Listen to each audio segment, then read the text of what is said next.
Bonjour à tous, c'est Jenny Garden, je suis médium énergéticienne et en ce sens, je canalise les messages de votre flamme jumelle, mais aussi de votre âme ou d'une autre personne éventuellement. Si ça vous intéresse, vous avez en dessous toutes les coordonnées pour me joindre, pour pouvoir bénéficier de cette prestation.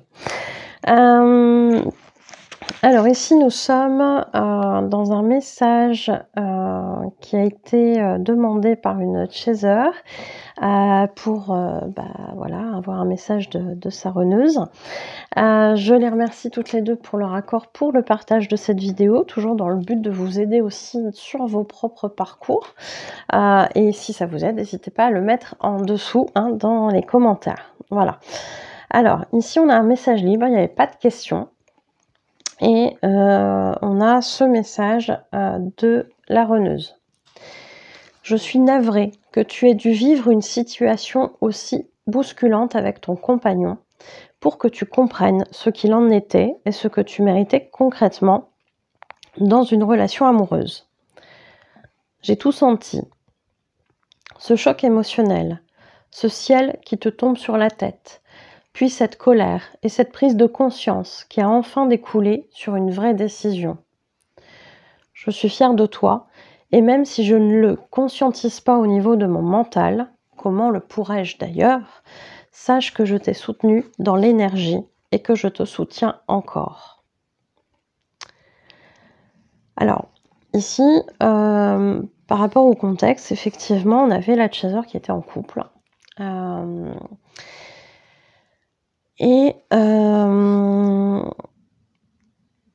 C'est vrai que ça peut être un petit peu délicat, mais on peut sentir effectivement, alors là je vais parler pour les chasers, que parfois on est en couple avec quelqu'un qu'on va appeler la tierce sur le parcours FJ, même si parfois cette relation elle peut être déjà avant de rencontrer sa flamme jumelle.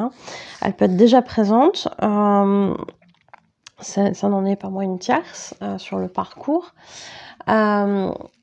Ici, je pense qu'on avait une autre chaser qui n'était pas forcément toujours très alignée sur le fait de se sentir vachement bien dans son couple. Voilà, il y a pu y avoir des petites choses comme ça qui l'enquiquinaient de temps en temps. Et puis bon, comme on fait parfois, on laisse de côté, on se dit que c'est pas si grave, que ça fait partie de la vie, etc. Cependant, il y avait régulièrement des petites choses comme ça qui pouvaient l'amener peut-être à s'interroger sur l'avenir de ce couple, mais sans forcément aller plus loin. Voilà. Parce qu'il y avait un bon côté qui arrivait, etc. Alors, que ce soit côté runner ou côté chaser, on va avoir des tierces, effectivement, parfois sentimentales, parfois dans d'autres domaines de vie, qui vont faire que on se sent pas forcément très aligné dans ces relations-là, parce que on se sent pas forcément respecté, parce que on sent que la relation elle n'est pas alignée avec nos envies profondes, on n'est pas forcément écouté. Parfois on est dans un schéma de sacrifice aussi, dû à la blessure d'abandon du côté chaser, et par rapport à la blessure de rejet, on va être dans des peurs aussi, avec quelqu'un qui va être en dépendance affective souvent. Donc c'est vrai que la zone de confort, même si elle n'est pas toujours nickel, elle a le mérite de nous faire sentir en sécurité, et c'est souvent un des facteurs qui va faire qu'on quitte pas ce compagnon ou cette compagne avec qui on est en couple, pour pas briser tout ça, pour pas non plus aussi laisser de côté quelque chose, une relation dans laquelle on s'est investi parfois pendant plusieurs années, on a fait des efforts, on a investi peut-être dans des projets communs, etc., etc. On a investi aussi de l'émotionnel, des sentiments, etc. Et puis, ça peut être délicat, effectivement, de quitter tout ça du jour au lendemain quand on s'aperçoit que ça colle plus, quoi. Même si humainement ça se comprend, au niveau de l'âme, l'âme elle sait qu'on n'est pas aligné ou qu'on l'est plus. Donc cette personne elle a toujours un sens dans notre parcours, alors parcours de vie, même si on n'est pas flamme jumelle, ça peut aussi être ça, mais parcours flamme jumelle, encore plus Donc la flamme jumelle, elle va nous pousser justement à nous aligner avec ce qu'on veut, avec ce qu'on a besoin tout simplement dans notre vie. Et quand il y a un truc qui colle pas, que ce soit le travail, que ce soit la relation sentimentale, etc., bah, ça pardonne pas sur les parcours FJ, c'est-à-dire que la tierce, elle est toujours là de manière temporaire. Donc, c'est comme ça. C'est comme ça. Et parfois, on a alors, c'était pas forcément le cas ici dans cette relation. Parfois, ça peut être aussi une relation avec une âme sœur. Mais on peut avoir aussi dans les parcours des relations avec des tierces toxiques, etc. Donc dans ce cas-là, c'est vrai que c'est assez lourd, ça vient nous vider de notre énergie, on le sent, hein. De toute façon, dès qu'on est en interaction avec cette tierce, on est complètement vidé, on rentre chez soi, on retrouve la tierce, on n'en peut plus. Oui, ce sont des signes, hein, que clairement, il y a un truc qui va pas. Donc bon, c'est comme ça. Après, c'est des choses avec lesquelles on n'est pas habitué à faire attention, donc ça peut se comprendre aussi qu'on repère pas ces choses-là tout de suite. Bon, en tout cas, runner comme chaser, quand il y a des choses comme ça qui se passent chez l'autre, énergétiquement parlant, on est là. Je continue. Je sais que apporter des changements dans les habitudes, ce n'est jamais facile. Je n'aime pas ça non plus. Mais tu vas enfin vers toi-même. Je suis ravie que tu aies pu avoir ce temps d'introspection, que tu as occupé comme tu pouvais, car ce n'était pas simple de l'accepter. Le travail sur soi est douloureux. J'en sais quelque chose aussi. Tu te diriges vers toi et ton plein potentiel. Tu vas enfin apprendre ce que c'est de mériter pleinement le bonheur. Et mieux, tu vas te l'apporter d'abord. Ce chemin est aussi difficile. Mais sache prendre plaisir à être actrice de ton propre épanouissement. Le vrai travail commence maintenant. Et là, il y a tous les teasers qui disent « Ah non, mais je pensais y être depuis un petit moment !» C'est qu'on va entamer le gros du boulot. On travaille déjà des choses avant qui sont difficiles, mais là, on va aller creuser encore davantage. Et c'est vrai que même si c'est pas forcément simple, même si ça peut être douloureux, ça amène tellement de belles transformations derrière que ça serait dommage de s'en priver. Tu pensais le faire déjà, non? L'ego est trompeur. Mais tes peurs t'empêchaient de croire que tu méritais le mieux. Donc, tu te contentais de ce que tu jugeais acceptable. Et là, ici, elle parle bien de la relation avec la tierce. Hein. Comme beaucoup, tu avais cette croyance limitante qu'il ne faut pas être trop gourmande, que ce que tu as dans ta vie, c'est pas si mal par rapport à d'autres. C'est bien de savoir relativiser pour le négatif, mais ne te mets aucune barrière pour le positif. Autorise-toi à voir grand, à rêver plus, si cela te fait vibrer et fait vibrer ton cœur. Effectivement, quand on travaille un petit peu en spiritualité, quand on travaille tous ces aspects-là de développement personnel, on va dire, hein, tout ce qui est croyance limitante, ça fait effectivement beaucoup de dégâts. Parce que ça nous pousse à rester dans des choses qui nous limitent.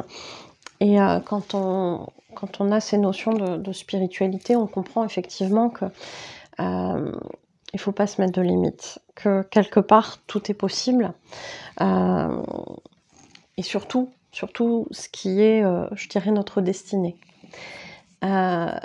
Parfois on rêve de choses, on se dit mais non, c'est pas possible, et puis si. Et là, ça me fait penser à ma propre situation où quand j'étais ado, j'étais là et je rêvais d'une chose, c'était d'être médium, puisqu'à l'époque, je faisais pas encore de soins. Et je me disais, mais ça serait trop l'éclate, quoi, si je faisais ça en métier, quoi. Et bien sûr, pendant longtemps, je me suis enfermée avec mes croyances limitantes de c'est pas possible, de ma famille elle est pas super ouverte à ça, etc. J'ai pas de clients, comment je vais faire, etc. Enfin, plein de limites. Et puis aujourd'hui, je suis là. Aujourd'hui, je vous fais des vidéos alors que je pensais vraiment jamais en faire de ma vie. Enfin voilà, rêvez grand. Si ça vous fait vibrer, c'est que c'est pour vous, tout simplement.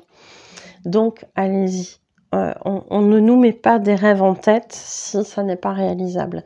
Si à l'intérieur vous sentez que ça pulse, que ça vous fait des choses à l'intérieur quand vous y pensez, c'est que c'est vrai, c'est que c'est votre destinée, c'est que vous êtes censé aller dans cette direction. Et allez-y, quoi, donnez-vous les moyens.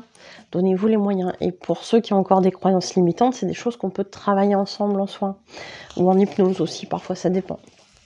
Donc, il y a vraiment des choses sur lesquelles on peut avancer, mais de manière voilà, tellement facile. Finalement, on pense que c'est pas abordable du tout. Et en fait, c'est des petites choses, mais qui vont venir débloquer beaucoup de choses, en fait. Donc, je le relis. Mais ne te mets aucune barrière pour le positif. Autorise-toi à voir grand, à rêver à plus, si cela te fait vibrer et fait vibrer ton cœur. Dégage quelques croyances limitantes héritées au niveau parental et transgénérationnel. Je suis en train de vous dire, il faut que je vous explique pourquoi je souris quand je fais ça, parce qu'en fait, cette personne, cette chaser qui a demandé cette canalisation, vous savez que les canalisations, quand je les tourne, il y a déjà plusieurs semaines, voire plusieurs mois en arrière. Et justement, hier soir, j'avais une conversation avec elle où je disais que justement, il faut voir grand, Et je lui ai envoyé une vidéo, parce que je suis tombée derrière sur une vidéo. Je lui ai envoyé et elle m'a dit, je vais l'écouter, je vais la réécouter. Et dedans, il y avait ça. Faut pas se mettre de barrière, en fait. Donc, c'est pour ça que je souris. D'ailleurs, je lui ai envoyé un petit message après. Je pense qu'elle va rigoler. Mais ouais, c'est comme quoi, hein, rien n'arrive jamais par hasard. Le message qui a été entendu à un moment donné doit revenir. Vous voyez ? C'est formidable. Donc, je reprends. Dégage quelques croyances limitantes héritées au niveau parental et transgénérationnel. Pourquoi ne t'autorises-tu pas encore totalement à briller ? Pourquoi crains-tu encore le regard et le jugement des autres sur toi ? Que peuvent-ils te faire de si négatif ? Pourquoi ce serait gênant de briller devant les autres, d'être mise en avant, reconnue, aimée ? As-tu peur de l'amour ? Ou plutôt de le perdre, de façon directe ou indirecte ? Prends le temps d'y réfléchir, pour le coup. Il va falloir prendre ta pelle et ta pioche pour creuser. Et quand tu penseras avoir trouvé quelque chose, creuse encore, car ce n'est probablement pas encore la source du problème. Ce qu'elle mentionne ici, c'est très important. Toutes les croyances limitantes qu'on a, on les a héritées de quelque part. Souvent, effectivement, ça va être la société, nos parents, notre transgénérationnel qui nous aura transmis ces croyances-là, ou parfois même dans le karmique, c'est-à-dire dans les vies antérieures. Il s'est passé des choses, et puis nous, on a intégré ça comme étant une vérité, sauf qu'en fait, ça n'est pas une vérité, et ça ne nous appartient pas à nous en tant que tel, dans cette incarnation actuelle. Soit ça appartient à un moi que j'ai été dans une vie antérieure, soit ça appartient à des gens qui sont liés à moi au sens du transgénérationnel, mes parents, la société, l'inconscient collectif aussi parfois. Et il y avait un autre exemple qui m'était passé là dans la tête, mais qui a disparu, je ne sais plus. Tout ce qui fait aussi, oui c'est ça, qu'on a des choses du passé aussi qui nous retiennent. Notre passé aussi peut nous amener à avoir des croyances limitantes. Par exemple, une croyance limitante qui peut venir du passé. J'ai eu une relation foireuse avec, sentimentalement parlant, avec des personnes parce que c'était des personnes qui ne me convenaient pas, etc.